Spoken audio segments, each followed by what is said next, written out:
Carraixet Bici és un nou servei del que disposa la Mancomunitat del Carraixet, on Alfara del Patriarca, Bonrepòs i Mirambell, Foios i Vinalesa tindran l'oportunitat de desplaçar-se d'una manera sostenible, econòmica i saludable.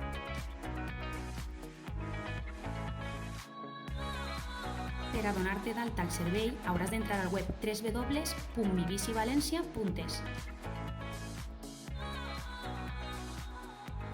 A la pàgina trobaràs a la part superior dreta la pestanya d'abonament i seguint aquests senzills passos podràs començar a gaudir de les bicicletes de les diferents estacions intermodals situades als pobles de la Manco però també a altres localitats i fins i tot a València.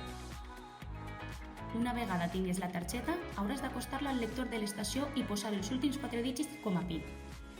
Triar la bicicleta que vulguis i a partir d'ací tindràs 30 segons per agafar-la. El color del tòtem de la bicicleta triada es posarà en color verd per identificar-la. Quan vulguis deixar la bicicleta, només hauràs de deixar-la en un dels espais buits. Assegura't que la bicicleta està ben agafada a l'estació. Gràcies per utilitzar aquest servei i col·laborar amb el nostre entorn.